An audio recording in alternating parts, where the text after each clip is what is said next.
How we got to now में हम देखेंगे कि किस तरह से आज हम इस नए ज़माने तक पहुँचे हैं। यह किताब हमें बताती है कि किस तरह से एक घटना दूसरी घटना से जुड़ी हुई है और दूसरी घटना तीसरी घटना से, जिस वजह से आज हम यहाँ तक पहुँच पाए हैं। इस किताब की मदद से हम जानेंगे कि किस तरह से यहाँ पर सब कुछ एक दूसरे से जुड़ा हुआ है। यह समरी कौन कौन सुन सकता है? वे जो जानना चाहते हैं कि आज के ज़माने का जन्म किस तरह से हुआ है, वे जो जानना चाहते हैं कि किस तरह से एक चीज दूसरे चीज से जुड़ी हुई है, वे जो इतिहास में हुई घटनाओं के बारे में जानना चाहते हैं। स्वीटन जॉनसन अमेरिका के एक प्रसिद्ध लेखक थे जो ज्यादातर साइंस के टॉपिक के बारे में लिखा करते थे। वे मीडिया थियोरिस्ट हैं। वे वाशिंगटन डीसी में अपने वाइफ और 3 बच्चों के साथ रहते हैं। आपको यह किताब क्यों पढ़नी चाहिए? मिस्टर नोबडी नाम की एक मूवी में एक व्यक्ति अपनी गर्लफ्रेंड का नंबर लेता है, लेकिन उस नंबर पे बारिश की बूंदें गिर जाती है।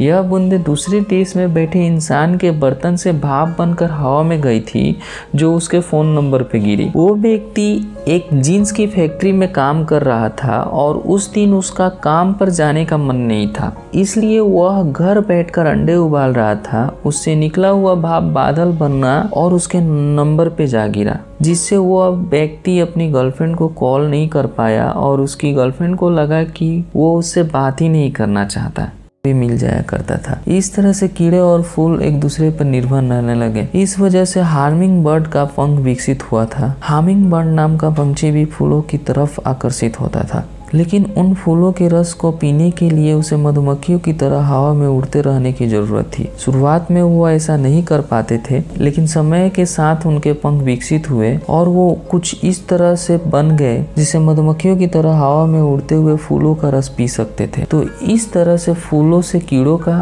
और हार्मिंग बर्ड का विकास हुआ। इन सब का जन्म एक दूसरे से जुड़ा हुआ है। किस तरह से एक खोज ने दूसरे खोज को जन्म दे दिया। हमारी दुनिया के हर एक जीव का इवैल्यूएशन किसी दूसरे जीव की वजह से हुआ है। आपको बाहर से देखने में लगता है कि सारे जानवर किसी तरह से एक दूसरे से नहीं जुड़े हुए हैं, लेकिन असल में हम सभी जानवर से जुड़े हुए हैं। हर एक जीव का इवैल्यूएशन किसी दूसरे जीव की वजह से हुआ है। इसे को इवैल्यूएशन कहा जाता है। इवैल्यूएशन एक ऐसी प्रक्रिया है जहाँ पर एक जीव किसी दूसरे कमजोर जीव का खाकर जन्म लेता है, लेकिन को इवैल्यूएशन में एक जीव में कुछ बदलाव होते हैं जिससे कोई दूसरा जीव पैदा होता है। अब से लगभग 14 करोड़ साल पहले फूलों में खुशबू और रंग पैदा होने लगे, जिससे वे कीड़ों को आकर्षित करने लगे थे। ये कीड़े जब फूलों का रस पीने के लिए आते थे तो वो फूलों के बीज उनसे चिपक जाते थे, जिससे वो दूसरे फूलों से मिलकर एक नया बीज पैदा करते थे। इस तरह से फूल कीड़ों की मदद से अपने बीज बना लिया करते थे और कीड़ों को खाना भी मिल जाया करता था। इस तरह से कीड़े और फूल एक दूसरे पर निर्भर रहने लगे। इस वजह से हार्मिंग बर्ड का पंख विकसित हुआ था। हार्मिंग बर्ड नाम का पंछी भी फूलों की तरफ आकर्षित होता था, लेकिन उन फूलों के रस को पीने के लिए उसे मधुमक्खियों की तरह हवा में उड़ते रहने की जरूरत थी। शुरुआत में वो ऐसा नहीं कर पाते थे, लेकिन समय के साथ उनके पंख विकसित हुए और वो कुछ इस तरह से बन गए जिसे मधुमक्खियों की तरह हवा में उड़ते हुए फूलों का रस पी सकते थे। तो इस तरह से फूलों से कीड़ों का और हार्मिंग बर्ड का विकास हुआ। इन सब का जन्म एक दूसरे से जुड़ा हुआ है। अगर हम लंबे समय के इतिहास को देखें तो हम यह नहीं पता लगा पाएंगे कि किस तरह से वे सारे बदलाव आए हैं। इतिहास को जानना इतना भी आसान नहीं है। कभी कभी इसे जानने के लिए हमें बहुत दूर तक देखना पड़ता है और उसमें होने वाले बहुत से घटनाओं के बारे में हम पता नहीं लगा पाते हैं। एग्जाम्पल के लिए शायद आपने बटरफ्लाई इफेक्ट्स का नाम सुना होगा। इसमें कहा जाता है कि अगर इतिहास में जाकर तितली के पंख हिलाने के तरीके को हल्का सा बदल दे तो उससे बहुत सारी घटनाओं की कतार लग जाएगी, जिसे धरती पे किसी दूसरी जगह पे बवंडर आ सकता है। यानी कि इतिहास में होने वाले एक छोटे से बदलाव का असर भविष्य में इतना ज्यादा पड़ता है कि उससे तबाही आ सकती है, लेकिन हम यह पता नहीं लगा सकते कि कैसे होगा। यह बात तो साफ है कि एक घटना को बदलने से भविष्य में बहुत सारी बदलाव आ सकते हैं, लेकिन वो बदलाव किस तरह से आएंगे हम यह नहीं बता सकते।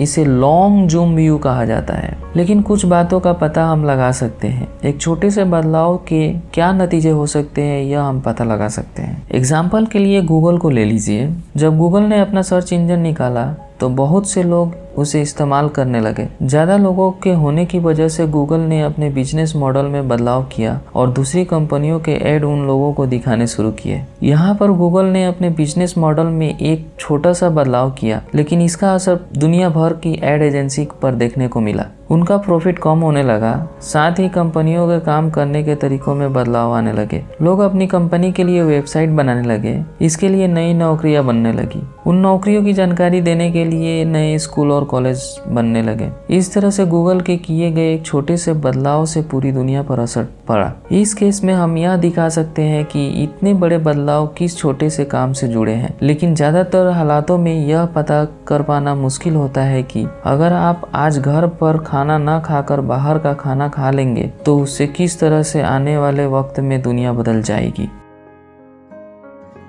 एक इनोवेशन से दूसरे इनोवेशन का कुछ इस तरीके से जन्म हो सकता है जिसकी हम कल्पना भी नहीं कर सकते। क्या आपको पता है कि एक जमी हुई मछली की वजह से फैमिली प्लानिंग संभव हो सका? यह बात सुनने में जितनी अजीब है, असल में उतनी ही सच है। क्लरेंस बर्डआई नाम का एक व्यक्ति कनाडा की बर्फ भरी जगहों पर मछली पकड़ रहा था। वहाँ का तापमान इतना कम था कि वो जैसे ही मछली को पानी से बाहर निकालता, वो मछली जम जाती थी। जब वो मछली को घर लेकर जाता था और खाता था तो उसे वो मछली खाने में बहुत ताजा लगती थी। इस तरह से उसके दिमाग में फ्लैश फ्रीजिंग का आइडिया आया। इसके बाद उसने एक ऐसी टेक्नोलॉजी बनाई जिसमें खाने को जमा कर उसे काफी समय तक ताजा रखा जा सकता था। इसे मीट और फलों को दूर तक ले जाया जाने लगा, लेकिन बाद में इसका इस्तेमाल इंसान के स्पर्म और ओवन को स्टोर करने के लिए भी किया जाने लगा। इस प्रक्रिया को ओसाइड क्रायोप्रिजर्वेशन का नाम दिया गया। ओसाइड क्रायोप्रिजर्वेशन की मदद से हम इंसान के सेहतमंद स्पर्म को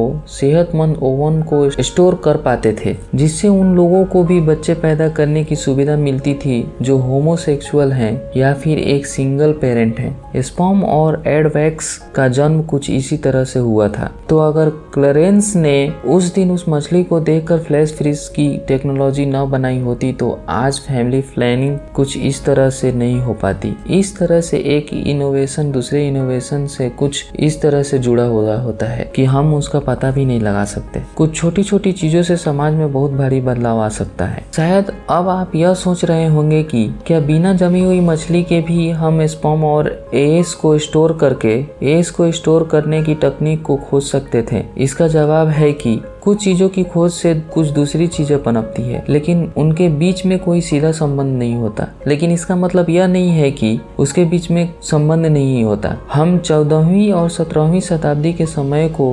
रेनाइसेंस का समय कहते हैं। यह वो वक्त था जब लोगों की मानसिकता में बहुत से बदलाव आए। यह वो वक्त था जब इंसान ने खुद के अंदर झांक कर खुद को जानने की कोशिश की थी। इसकी शुरुआत हुई थी शीशे से। शीशे की खोज 1400 के बाद हुई थी। इससे पहले लोग खुद को नहीं देख पाते थे और आर्टिस्ट लोगों का चित्र बनाया करते थे, लेकिन लोगों के दिमाग में उनका चित्र नहीं था। जब शीशा बना तो हर कोई खुद को देख पाता था और कलाकार भी शीशे की मदद से लोगों का चित्र बेहतर तरीके से बनाने में काबिल हो पाए। इसके साथ ही इस समय नॉवेल्स का जन्म हुआ था, जिन्हें कुछ इस तरह से लिखे जाता था कि पढ़ने वाले को लगता था कि कहानी का मुख्य पात्र खुद उन्हें अपनी कहानी सुना रहा है। इन कहानियों को पढ़ने के बाद लोग खुद के विचारों पर और अपनी जिंदगी पर सवाल किया करते थे। वे खुद को उस कहानी के हीरो की तरह देखना शुरू करते थे और जाने अनजाने में उसकी तरह काम भी किया करते थे। लेकिन इस शीशे और नॉवेल्स ने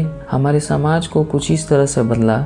हम पक्के तौर पर तो नहीं कह सकते, लेकिन इन चीज़ों की वजह से ही एक व्यक्ति ने खुद को समाज के एक अंग की तरह देखना छोड़कर खुद को एक अलग इंसान की तरह देखना शुरू किया। जब वे खुद को देख पाते थे तो वे खुद के अंदर भी देखना शुरू करते थे। उसके दिमाग में उनकी एक अलग पहचान बननी शुरू हो गई। इस तरह से नए जमाने के यूरोप का जन्म हुआ। अब हम यह सीधे सीधे तो नहीं कह सकते कि शीशे ने नए जमाने को जन्म दिया, लेकिन इसने उन आइडियाज को जन्म दिया जिन पर आज का समाज आधारित है। फोटोग्राफी के जन्म की वजह से हम दुनिया के एक हिस्से को दूसरे हिस्से से वाकिफ करा पाए। अंधेरे में उजाले की जरूरत हमेशा से थी। जब मोमबत्ती की खोज हुई तो इसकी मांग लोगों में बहुत तेजी से बढ़ने लगी, लेकिन उस समय मोमबत्ती स्पर्म सेटी नाम की चीज से बनाया जाता था, जो कि स्पर्म वेल की खोपड़ी में पाया जाता था। स्पर्म व्हेल का शिकार करना बहुत खतरनाक काम था और इसलिए मोमबत्ती उस समय बहुत ही महंगी मिलती थी, लेकिन इसकी मांग बहुत ज्यादा थी, जिस वजह से स्पर्म व्हेल का शिकार इतना ज्यादा होने लगा कि उनके खत्म होने की नौबत आ गई थी। बाद में बल्ब के बन जाने से सिर्फ व्हेल ही नहीं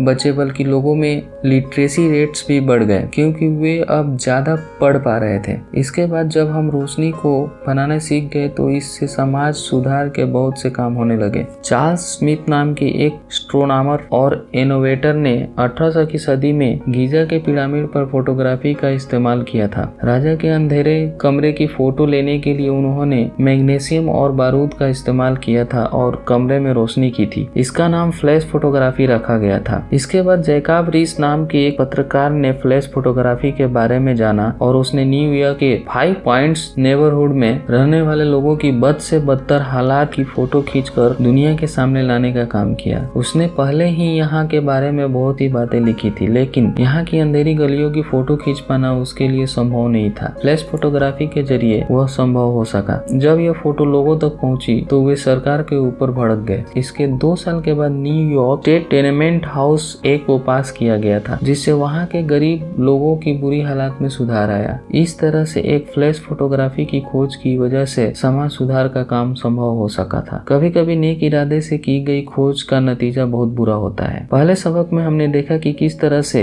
एक खोज की मदद से समाज में सुधार का काम हो सका था, लेकिन कभी कभी अच्छे इरादे से की गई खोज का समाज पर बहुत बुरा असर पड़ता है। टाइटैनिक के डूब जाने की खबर सुनने के बाद रेगिनेल्ड फेसेंडेन ने सोचा कि कुछ ऐसा बनाएंगे जिससे जहाज समुद्र में किसी चीज से ना टकराए। इसके बाद उन्होंने सोनार नाम की एक डिवाइस बनाई जो आवाज की तरंगे निकालती थी। यह तरंगे जब किसी चीज से टकराती थी तो वो लौट कर वापस आती थी। इस तरह से अगर सामने कुछ है तो उसका पता हमें दूर से ही चल जाता था, जिससे हम अपनी जहाज का रुख पहले ही मोड़ लेते थे।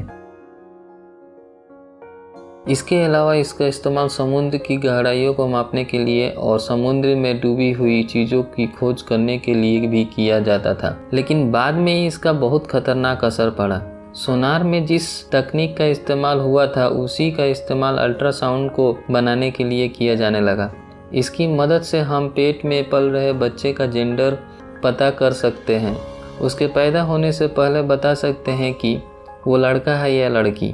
इसका इस्तेमाल चाइना और इंडिया में किया जाने लगा, जहाँ के लोग चाहते हैं कि उनके यहाँ बेटा पैदा हो। इस वजह से जब लोग यह देखते थे कि उन्हें बेटी पैदा होने वाली है तो वे अबॉर्शन करा लिया करते थे। चाइना में 1980 के दशक में इस टेक्नोलॉजी को बैन कर दिया गया था, लेकिन आज भी भारत और चाइना का सेक्स रेशियो बैलेंस में नहीं है। इस तरह से नेक इरादे से की गई खोज का गलत असर भी हमारे समाज पर पड़ सकता है। एडा लॉवलेस ने दुनिया का सबसे पहला सॉफ्टवेयर बनाया था। अक्सर आप सुनते होंगे कि किस तरह से एक वैज्ञानिक समाज की सोच के खिलाफ जाकर कुछ काम करता है और कामयाब होता है, लेकिन कभी कभी वैज्ञानिकों के परिवार से उन्हें काम करने के लिए बहुत सहारा मिलता है, जिससे वे कामयाब होते हैं। साथ ही कभी कभी हम इन खोजों की कहानी पूरी तरह से नहीं जानते। एग्जाम्पल के लिए बहुत से लोगों को लगता है कि थॉमस एडिसन ने अकेले बल्ब बनाया था। उन्होंने बहुत सारे दूसरे इन्वेंटर्स के साथ मिलकर काम किया था और देश भर के 20 दूसरे लोगों की मदद भी ली थी। उनके अलावा उन्हीं के समय में बहुत से दूसरे लोग भी थे जो बल्ब बनाने पे काम कर रहे थे, लेकिन वे उनसे पहले ना बना पाए। वे उसके प्रोटोटाइप पर काम कर रहे थे। इससे हमें कुछ बातें पता लगती है। दुनिया भर के लोग उस समय उनके साथ बल्ब बनाने पर काम कर रहे थे। साथ ही बहुत से लोगों के पास उस समय उसे बनाने की जानकारी थी। तो इसके हिसाब से बल्ब बनाने का काम उस समय नया तो था, लेकिन उसमें कोई बड़ी बात नहीं थी, क्योंकि लोगों के पास उसे बनाने के लिए पहले से ही बहुत सारी जानकारी थी। लेकिन अगर हम कहें कि 19वीं सदी में दुनिया का सबसे पहला सॉफ्टवेयर बनाया गया था, तो इस पर आपको हैरानी होनी चाहिए। उस समय कंप्यूटर नाम की चीज़ का किसी ने नाम भी नहीं सुना था, लेकिन एडा लॉवलेस ने 1842 में पहला कंप्यूटर एल्गोरिदम लिखा था। लॉवलेस लॉर्ड बायरन नाम के एक व्यक्ति की बेटी थी।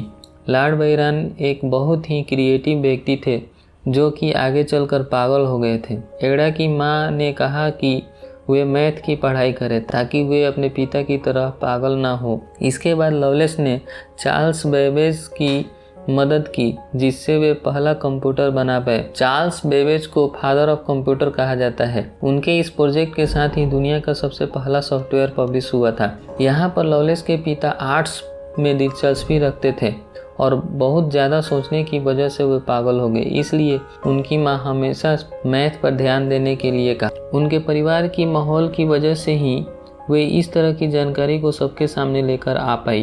कंक्लूजन, कोई इवैल्यूएशन की वजह से एक जीव में होने वाले बदलाव से दूसरा जीव विकसित हुआ और उससे तीसरा जीव।